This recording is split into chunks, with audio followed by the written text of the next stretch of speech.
Welcome, everyone. I really feel privileged to be here today, to be in front of you. It's an absolute pleasure to join this powerful summit on lived experiences in metabolic health and healing. For those who have not heard of me, I'm Dr. Tony Hampton. I'm a board certified family and obesity medicine doctor, and I decided I needed more training, so I ended up getting a master's in nutrition and functional medicine from the University of Western States. And I'm really proud to say that. And the reason why I did that is because I I will always remember um, seeing Dr. Paul Saladino on a program years ago, and the main thing that they said to him when he was trying to defend his dietary approach was, "You're a doctor. How dare you talk about nutrition?"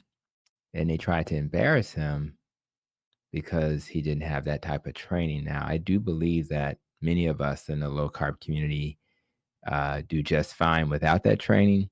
But for me, I just wanted to check that box so that I would never have to be told something so ridiculous as to, not having a nutrition training background would somehow, prevent you from knowing what you need to know. So today, I'm here in front of you, and I just want to spend some time talking about the story of the day I stopped blaming my patients. I think it's really important, um, not just for a layperson, but for anybody who, blames people. And I think blaming people is not the best approach. So let's talk a little bit about that. And I want to go back to the early days for me when my mindset was a little different when I was early in my career. And I would argue most doctors trained in that classic model where calories in equals calories out. And but what I noticed back then, as I tried to sell that to my patients, um, I would say that to them, and if they weren't being successful losing weight, they must not be doing it right. I always felt that it was the patients who weren't doing the thing that they need to do to be successful. Um, so I just felt like they needed to work a little harder, be more disciplined. They need to count calories even more, and of course, they need to move more. And that's the mindset I think I had back then. Unfortunately, I think that mindset still prevails with many of the doctors and advanced practice professionals in the world. And if that didn't work, well, we just would add more medication. So I think this ideal of being frustrated was common not only for the patients, but was common for the people providing care. Let's be clear. We all went into medicine to help people heal. And And it's very frustrating when you think you're giving the right advice and you're not getting the right results. So it was very frustrating, I think, for the clinicians and the advanced practice professionals as well as the patient. So, so the disconnect, I I realized at some point that something wasn't adding up, and it was very frustrating. I, you know, I had patients who literally swore they were doing everything I asked them to do, and yet their blood sugar remained high. Their blood pressure remained uncontrolled, and unfortunately, their weight, should I say, in many cases kept creeping up. And I had patients with just a bag of medicines, and and it was very frustrating. So at some point, and I really say this out loud for not just myself as I reflect, but, you know, if something that you've been doing is not working, what I did back then is I questioned myself and said, well, maybe there's something wrong maybe what I'm advising is wrong, right? So, and that's really something we want all people to do. I don't care if it's wellness related thoughts, career related results, how I perform as a husband in my marriage, how I perform as a father, a leader in my health system. If something I'm doing and advising is not working, should I not then pause and say, well, maybe there's something wrong with what I'm doing? And I just think that that's something we all should consider doing. Now, you know, when it comes to me, I my own body was trying to talk to me as well when it comes to my health. Um, it was whispering, but then it was kind of shouting. And I'm 57 now. Well, I will be in a few days. And actually, I'm recording this on the week of my 57th birthday, which is really awesome. I have my birthday, Father's Day, and our 32-year marriage anniversary the same week, which is crazy. So we're literally, I think I'm looking at the calendar now. It's tomorrow. My birthday's tomorrow. So, but when I was in my 30s, I thought I was living pretty healthy. And I did a video on YouTube where I commented on the Belvita breakfast bars. And at the time, I thought I was doing myself a favor by consuming these Belvita breakfast bars. And I would always have it with a naked juice smoothie. And when you think about that, um, I didn't know much about carbs back then, but when you add up the carbs in those two items, you're probably approaching 100 carbs. I just didn't know that 100 carbs divided by 4 was equivalent to 25 teaspoons of sugar. I just didn't know. I would have a Subway sandwich, and that was breakfast. Subway sandwich was lunch, right? And I would have a Subway sandwich for lunch. And I didn't know that a turkey footlong Subway sandwich was 96 carbs divided by 4, 24 teaspoons of sugar. These were supposed to be the good choices, the better choices. But I just I noticed I had a little belly fat. I would be drained after lunch eating that Subway sandwich, or not to mention um, the baked chips and maybe even a lemonade. I would be drained about an hour after eating that. Energy would just crash, and that's not the way you want your doctor to feel when you're seeing them at 1 or 2 in the afternoon. I felt like I was following the dietary guidelines, but the dietary guidelines were not serving me, nor were they serving my patients. So for me, if you can just think about yourself and say, well, if what I'm doing now is not giving me the outcomes that I seek, then maybe that should be your wake up call that I need to do something different. So, so I did what any good doctor would do, any curious doctor would do. I went back to my core, which is I hit the books, right?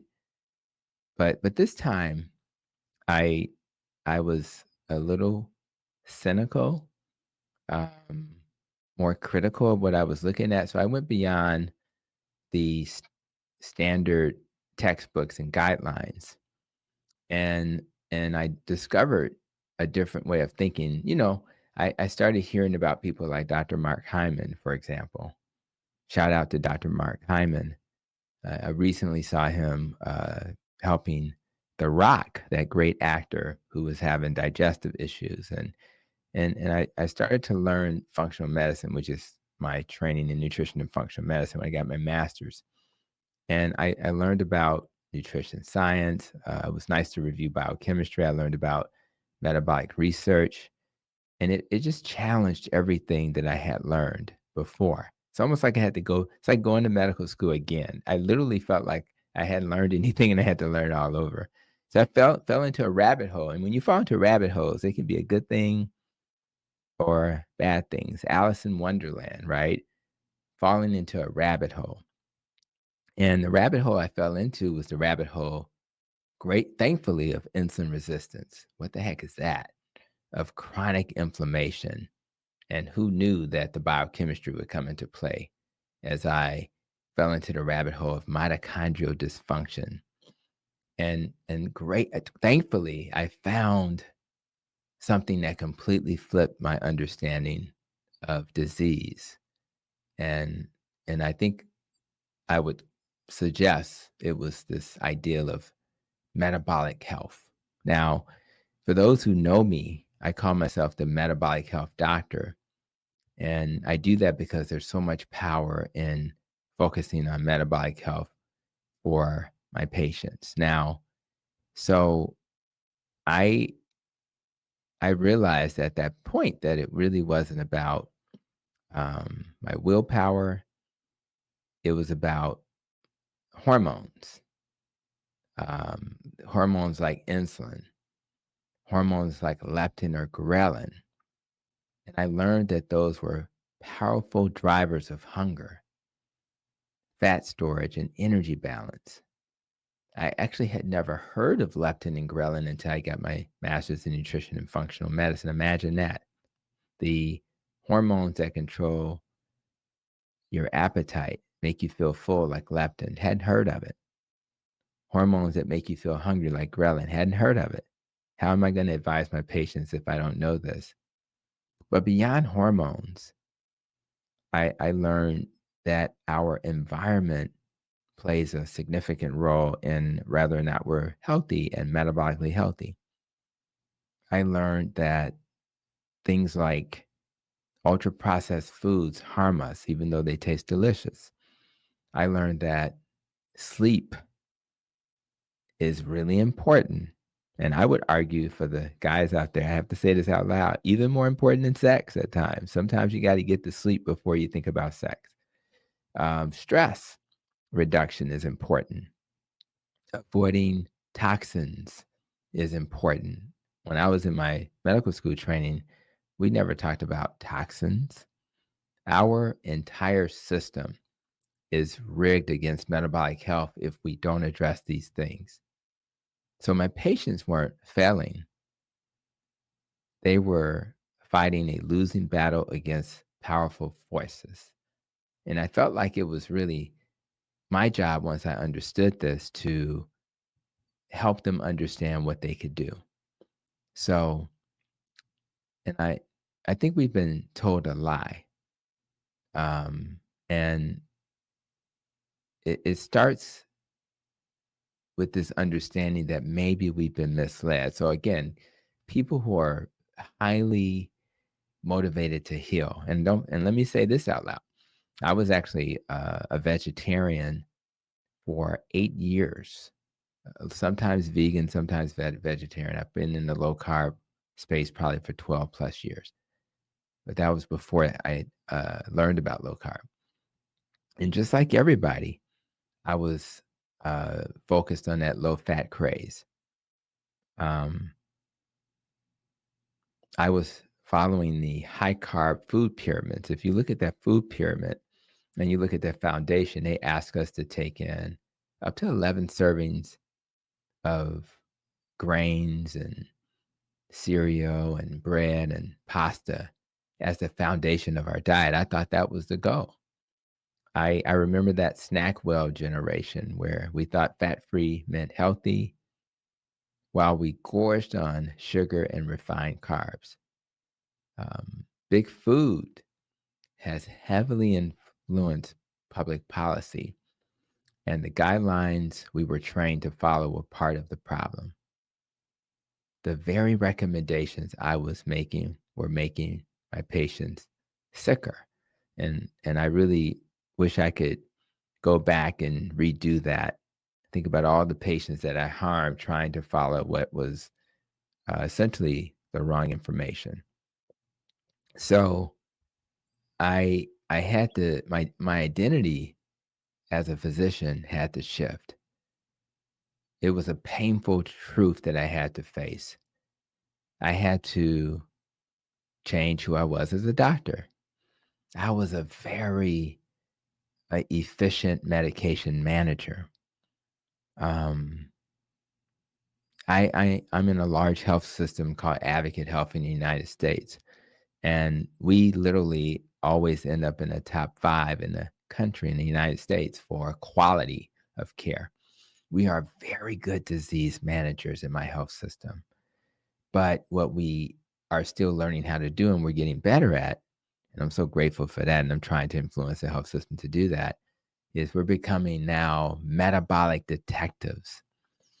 And we are now understanding, okay, if we start asking better questions, if we start to listen more, educating ourselves more, and more importantly, partnering with our patients, no longer judging them, but walking beside them on the journey. That's the recipe for success.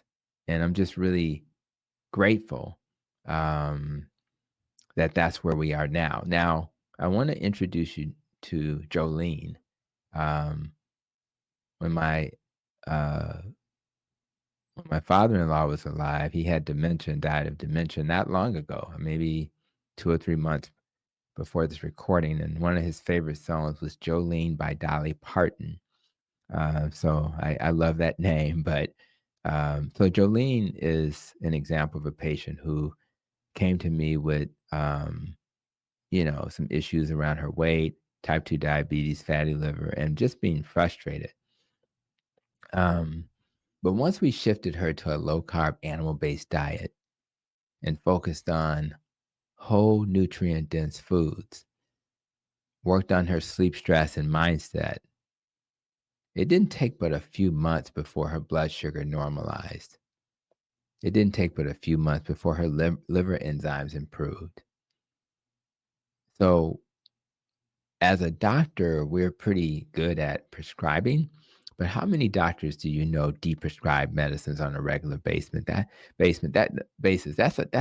what I've become, a deprescriber, not a doctor focused on, we call it adherence to the medication. We're looking for opportunities to deprescribe. And it's actually one of the hooks I have. I hook people with the idea, we can take you off medicine if you only would do this.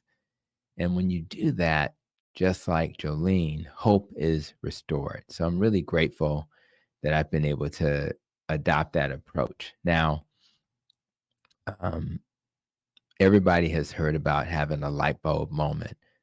And I really think that's a beautiful thing when we can have a light bulb moment. So Jolene looked at me and said something that struck me to the core. And what she said was, "Doc, I thought I was broken." She thought she was broken, guys. And um and that was the moment I realized my patients weren't broken. The system is broken. The guidelines are broken. The advice, the approach, that's what's broken. And we were failing the people that we serve. It wasn't the other way around.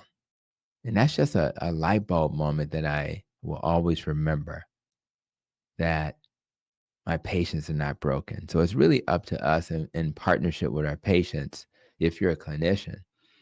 But I would argue if you're a family member, if you're a friend, it's up to us to realize that they're not broken. They just were sometimes given the wrong advice. And even when they get the right advice, they just need a little emotional support. So your job, whether you're a clinician or a family member, is to give them the support they need. Now, I want you to think about this. Think about what many patients feel. They feel shame.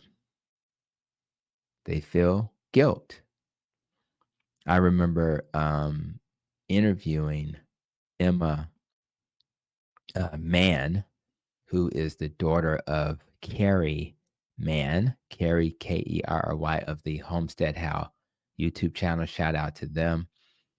Carrie, if you don't know him, is the gentleman who, along with others, are working on the Healing Humanity carnivore documentary.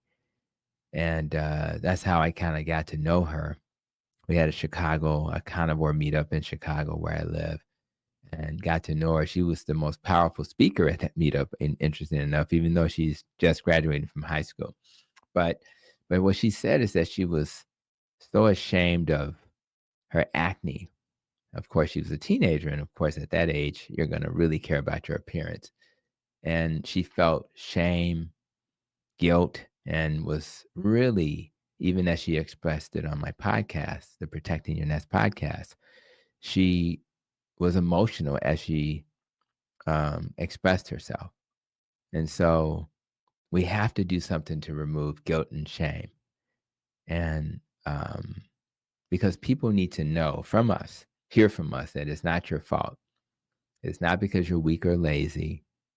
Um, and it's really important that doctors recognize this, but doctors are unintentionally piling on the guilt.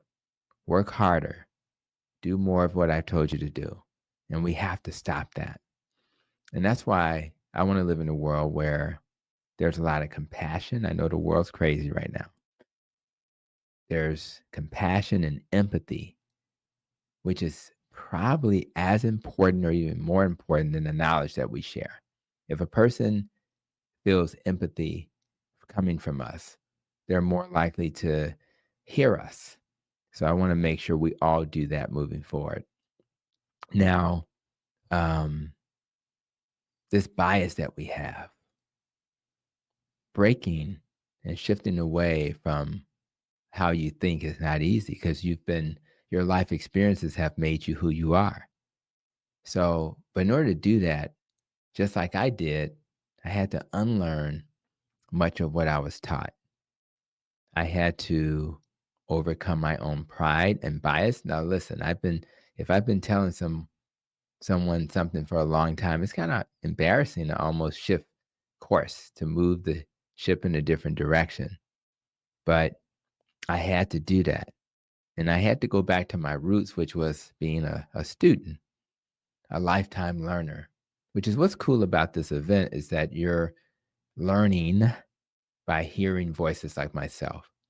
I want you to continue to do that via the reading that you need to do moving forward, and always challenge assumptions daily. Like, even what you're hearing from me and the other speakers, never, just trust blankly, trust but verify. That's when you grow, when you're not afraid to question even the people that you trust, right? Even the people I mentioned, Dr. Paul Saladino in the past. So he went from a carnivore diet to one where he eats a lot of fruit and honey, and that's okay. But then you have to question that and say, okay, is that what's best for me? Now, maybe if you're like Dr. Paul Saladino and you surf a lot and you're very active, that works really well. On the south side of Chicago where I work, I'm not sure that approach works, but I still have a ton of respect for him, because he's forcing us to think outside the box, because we're not trying to be in a carnivore cult or a keto or low carb cult. What we're trying to do is always question our beliefs. Now, let me tell you what I've learned. Uh, True change isn't just about telling people what to eat. It's about helping them shift their identity. It's not like I'm on a diet, but instead I am a healthy person. So when you do that, that's where lasting change happens. And that's why I developed my simple framework, like my nest and rope, to guide people through this transformation. This is like my acronym, and it's the foundation of my identity on my YouTube channel. It's my identity when I do a podcast. It's my identity when I go to conferences like the Symposium for Metabolic Health, because I always use that framework to think through what's the foundation of why people struggle and what they need to focus on. And by the way, I learned the nest and rope framework in my master's in nutrition and functional medicine. Like any good doctor, you have to remember a lot of stuff. So I was trying to come up with some acronyms to remember the root causes of illness. And if you can imagine a tree and it has roots, and you can always look this up, the functional medicine tree. And in the roots are the foundational things that will then either sprout and bloom into a tree with limbs that and leaves that are healthy or that are not healthy. And it starts with what you eat. Now, in the low carb space, we encourage people to eat basically animal protein and non-starchy vegetables, minimum fruit. And when they eat fruit, they tend to eat berries. We also encourage people to consider intermittent fasting. So I start there with my patients. But then when they struggle, I start to ask myself, are they moving enough? Are they in a stressful life and they need to manage that better? Are they prioritizing sleep? So I kind of give them that framework so that they can then figure out, okay, I'm not losing weight or I'm on a weight loss style. Oh, I'm not getting enough sleep. So when you start to help them focus on these pillars and they recognize that all of these pillars need to be strong. And if they're not strong, metabolic health suffers. That really helps them to just problem solve. It's not one thing, it's how all of these pieces work together. Now, if you have a nest, since we're humans, we need a rope to help us get up to the tree. And that's where my second acronym comes in. And I really think it's important that we focus on being in healthy relationships. I really think that's important. And I cherish my 32 years of marriage. And that's a healthy relationship. I cherish the relationship I have with my kids. And I just think people need to understand that healthy relationships are important. If you put the wrong foods in your body, you're probably going to have a gut microbiome going to the organisms concept that's not serving you. And you want to make sure you put the right food in your body, whole foods. Now, I want to say this out loud. You do not have to have some diverse microbiome that you've learned about. Even what I learned about in my functional medicine training, the microbiome is going to be different if you're a carnivore, keto, even plant-based than, the other option. So, and that doesn't mean one's better than the other, although people would argue this.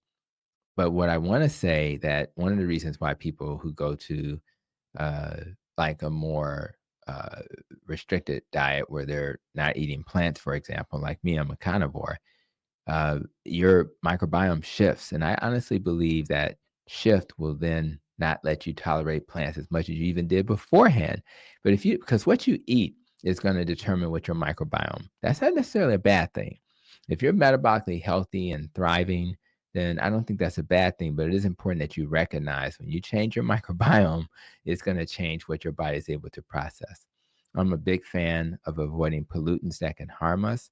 We talk about controversial topics like seed oils. I'm more into oils that will not have to be overly processed. I do not focus on seed oils in the beginning with my patients. I just tell them to focus on carbs. Then, as we start to optimize, we move towards other exposures. And of course, our thoughts, our mental health is so important. And it's really important that when people struggle, going back to that concept, they may be struggling because they're emotionally not in a good place. So we have to look at these things as we try to pull the curtain back. And and again, this is just an example of how you problem solve, get to the root cause, and then use that understanding to make better decisions. Now, um, the um, the next thing I want to talk about is this idea of food addiction.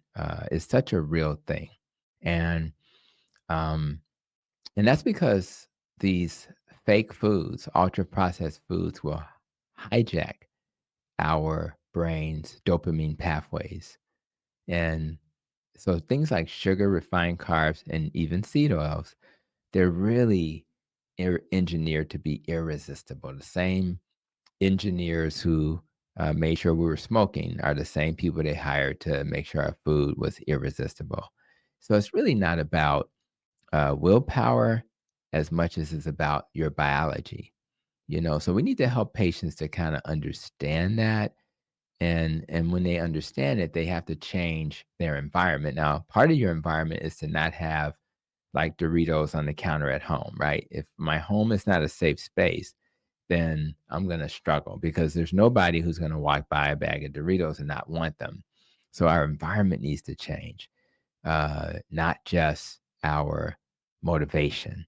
And if we do that, we set ourselves up for success. I've had patients, for example, we have a Krispy Kreme, which is a donut place in America, and they literally have lights on when the donuts are hot, right? When they just were made. And how do you drive by that place and not want to just go grab a donut? Well, some of my patients just take a different route. They just take a different route because they don't want to have to see that lighted up sign at the Krispy Kreme. And again, that doesn't mean they never indulge. It just means that for the most part, they keep their environment aligned with their goals, right? So now, I live on the South Side. I'm sorry, I work on the South Side of Chicago, and and listen, some people will struggle because of their environment. They have barriers. They have financial barriers, and it's hard to eat healthy if you don't even have a grocery store that's close by with fresh food. You just have these little corner stores with the Doritos, and that's not good. So these are like food deserts, we call them, and it's a problem in many cities and many communities, and it's a problem. We have some traditions that are barriers. It's hard to like be around family who is doing something completely opposite of what I'm talking about today and not struggle. So it's really just not enough to tell people to eat healthy. We have to meet people where they are. We have to provide ways for them to overcome these real barriers. And if we do that, then we have a path to meeting people where they are. So I just think that's really important. Please, again, let's move away from judging people and move towards what actually works. And it starts with personalized nutrition. Yes, Dr. Hampton in a low carb keto and carnivore clinic, an obesity clinic on the south side of Chicago have people who are plant-based. But I move them towards maybe a low carb plant-based. Great book. I recommend. It's called The Vegetarian Reset. That book actually shows you how to do low carb on a plant-based diet because some of my patients are in religions where they are not really expected to eat animal protein. So meet people where they are. The education and coaching is important. So when I see patients, I make sure that they are educated in a little 15, 20-minute visit about nutrition. And I make sure they understand I value nutrition and think it's important. Thankfully, we have ways to monitor success. And it's not important what's on the scale. Your weight is not as important as just being metabolically healthy. So I want to know what their triglycerides and HDL are, those cholesterol labs. Triglyceride to HDL ratio should be less than 2.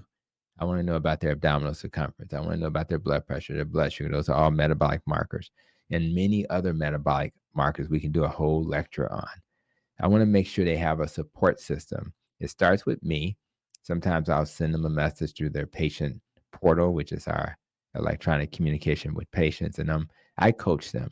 We have coaches in our health system. And certainly we make sure that they have support beyond just their clinical team. Then we look for little wins, right? And I have a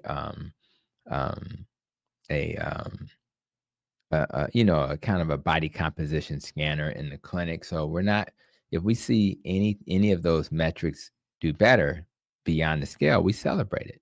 If we feel better, we celebrate it. So we celebrate little wins because that's really what's important. And even when people struggle, particularly after the holidays or weeks like I'm having this week where I'm celebrating anniversary, birthday, and Father's Day, we're not going to shame them because they celebrated anniversary, Father's Day, and birthday. That would be insane. And we say, hey, you had a great time. Let's get back on the horse and let's start focusing on getting you back on track because you obviously have a bigger goal that you're trying to achieve. So, so I'm proud to say that today things look different in my health system, Advocate Health. So I want to do a shout out to them. In fact, you won't believe this, but on the south side of Chicago, they've just dedicated their own money now, a $1 million investment on the south side of Chicago to build a new hospital. That's $300 million. To make some chronic clinics to help, or some just clinics to feed that hospital. That's $500 million. A couple of $100 million for chronic disease management, but not really in the way that words say it says. It's more of a how do we heal and keep people out of the hospital, and even some money to help hire the people in the community. Now, I've helped start the food pharmacy for our health system, so we're going to expand that. I've helped lead the diabetes prevention programs in the COPD clinics. We're going to expand that. Metabolic health clinics. And so in those settings, what we're going to do is integrate nutrition, lifestyle, and root cause medicine. And we're going to see real reversal and healing, not just management. And I'm so blessed to walk through this journey with my patients and my health system. So I'm really proud to share that with you guys, that we're trying to do the things that we speak of today. And as I help Jolene to restore hope, I think this is gonna restore hope in our health system and in our patients. Because when patients experience small wins and they have better labs and they sleep better and they lower their medications, they gain momentum. They literally feel like this beautiful lady in this image. And when you gain momentum, you fuel your belief and healing becomes possible. So if I were to say something to my younger self, I would say things like, Doc, 30-year-old Dr. Hampton, stay humble, stay curious, never stop learning, and lead with love. And whenever you're faced with a challenging situation as a doctor, ask what is the root cause. Start there. And if you do that, you're likely to eventually figure out what it is that your patients need. Now, the future of medicine, in my mind, I'm an optimistic guy, so bear with me. I think you have good news. I think the paradigm is shifting.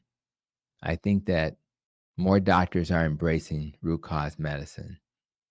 I think that patients are demanding better answers.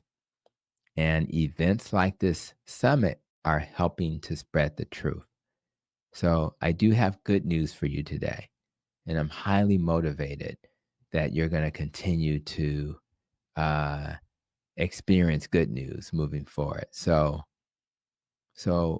my takeaway at the end of the day is not just about what I know or what you know.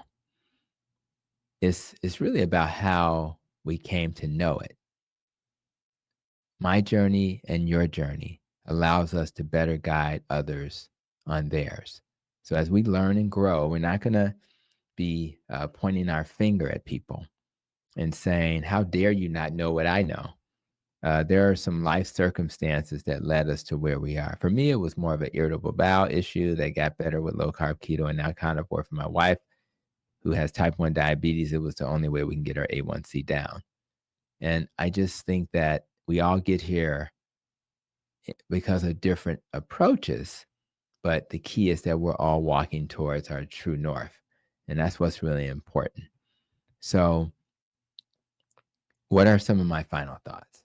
Very simply, let's not blame anymore. We don't need to blame people. We should instead focus on empowering them. And I'm not just talking about in a clinical setting. I'm talking about how we talk to each other, our spouses, our children, our colleagues, the friend who calls and says, "I'm struggling today." And sometimes they're calling to hear your voice and for you to listen. You don't have to give them the A and B and C plan. Sometimes you just listen. And then you always move towards empowerment and partnership. That's how real healing happens. And if we do that as individuals, as families, as a community, and as a country, and as a world, I think we'll live in a better world in the future. So I really hope this message resonated with you guys today. Um, of course, I have my Protecting Your Nest podcast. You can see that on the podcast apps. You can see it on YouTube. My YouTube channel is just Dr. Tony Hampton. The book, Fix Your Diet, Fix Your Diabetes, is available for those who, in fact, it's so funny. I'm going to be changing the cover because there's grains and things like that on the cover. But back then I wasn't, I just liked the cover at the time, but didn't think it through. So you'll see a change in the cover soon. And of course, I'm really trying to release a video almost every day on YouTube, video shorts that'll keep you engaged. And then I have a Linktree, Dr. Tony Hampton, you can check out as well. So as we're kind of wrapping up, I really appreciate you guys allowing me to share my life experiences with you today. I am really grateful that I was invited. Thank you to the team that invited me to share a few moments of my thoughts with you guys. And I'm hoping that it really will help you to see the world through a different lens. So thank you so much for caring so much about your journey, that you would take the time to learn this. And I really appreciate you. I wish you all blessings on your journey moving forward. And I look forward to seeing you on YouTube. Take care and have a great week.